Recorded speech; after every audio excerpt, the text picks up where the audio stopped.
एक राजा था, भारी कंजूस, अव्वल दर्जे का कंजूस, प्रथम श्रेणी का। और कंजूस लोग मीठा बहुत बोलते हैं, ये पहचान है कंजूसों की, क्योंकि उन्हें कुछ खर्च तो करना नहीं, बातों से ही राजी करना है, खुश करना है, तो बात तो मीठी बात से ही खुश किया जाएगा। कंजूस बहुत मीठा बोलते हैं। तो कोई भी राजा क्या कोई सहायता लेने आता तो राजा बहुत, अरे सब आपके लिए ही तो है, सब आपका ही तो है, वाह जरूर जरूर। और उसका एक सेवक था मंत्री, उसका नाम था नंदन।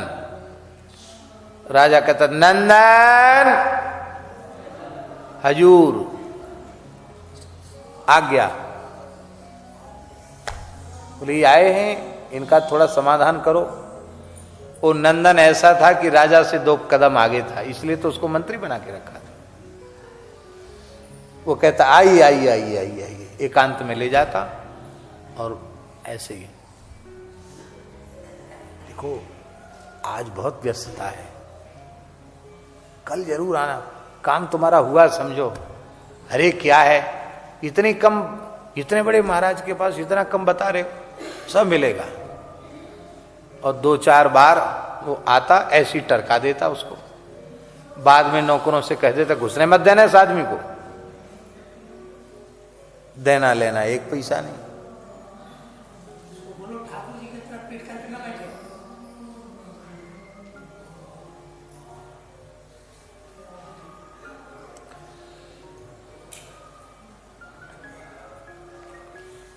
तो एक ब्राह्मण देवता, उनकी बेटी का ब्याह था और ब्याह पक्का हो गया। धन का बहुत ज्यादा अभाव था, धन तो कुछ ना कुछ बेटी के ब्याह में लगता ही है। तो ब्राह्मण गया राजा के पास, बोले महाराज आपके राज्य का ब्राह्मण हूं, अन्यत्र जाऊंगा तो आपकी बदनामी होगी, मेरी बेटी विवाह तय हो गया है, बस अमुक दिन का विवाह है, मंडप है। अरे पंडित जी इतना बढ़िया काम, कन्यादान तो यज्ञ से बड़ा पुण्य का काम है। जरूर जरूर, अवश्य अवश्य, बिल्कुल किया जाए।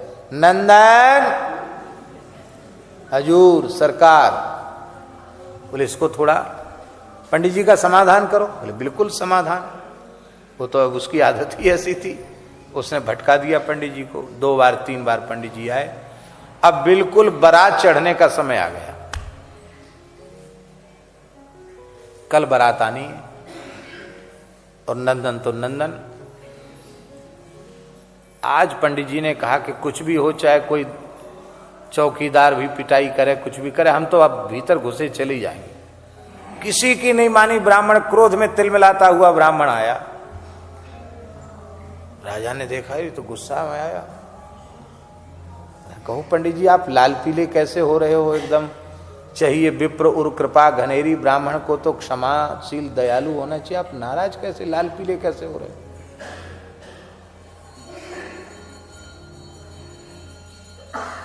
कहे महाराज हम आपके पास अमुक दिन आए थे। हाँ हाँ आए थे, हमें खूब याद है, और ये भी याद होगा कि हमने बेटी के विवाह के लिए सहायता मांगी थी। हाँ हाँ जरूर। आपकी बेटी का ब्याह हुआ नहीं? बोले हुआ नहीं, कल होने वाला है, अब मेरे पास कुछ नहीं है। राजा बोला अरे महाराज शांत। नंदन नंदन जी हजूर सरकार। पंडित जी बोले बस तो हो गया, हर बात में तुमको नंदन ही याद आता है तो हो गया काम। बोला अब हमको कुछ नहीं चाहिए, बेटी ब्याह हो चाहे न हो, जो हो जैसे हो तैसे हो। हम तो कह देंगे बर पक्ष वाले को कि बस मैं हूं और बेटी है, जो चाहिए उसको ले जाओ महाराज, मेरे पास कुछ नहीं है। तो बोले अब हमको चाहिए नहीं, लेकिन हम पंडित हैं, एक बात तो कह के जाएंगे, हमारी बात एक सुन लो। हमारा सुनाओ। तो उस पंडित ने कहा महाराज आप तो कंजूस है ही हैं, आपका नौकर मक्खी चूस है, मंत्री।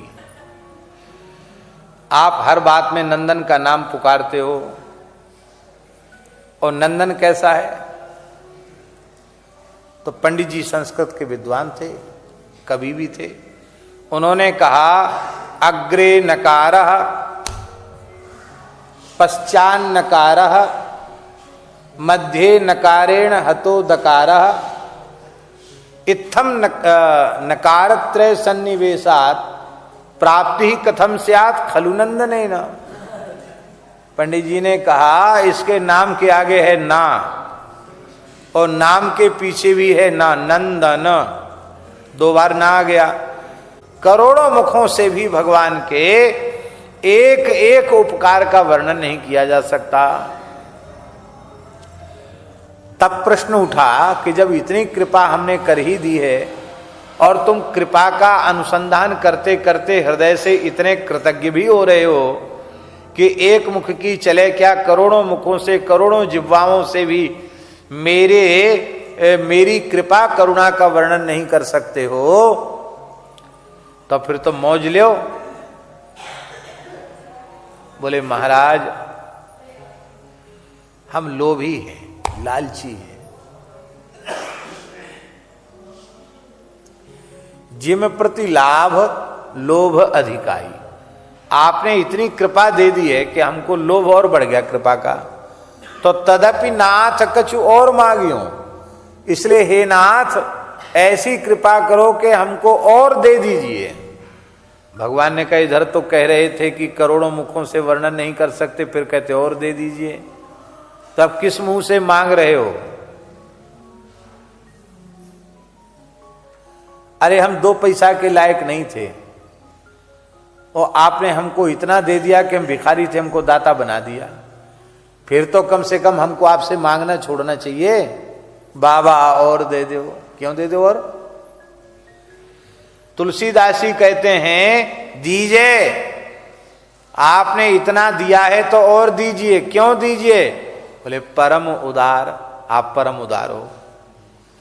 इसका मतलब है कंजूस आदमी से मांगने में शर्म आती है, और जो उदार नहीं परम उदार हो उससे मांगने में लाज नहीं आती, क्योंकि परम उदार तो सब कुछ देता है, अपने आप तक को दे देता है।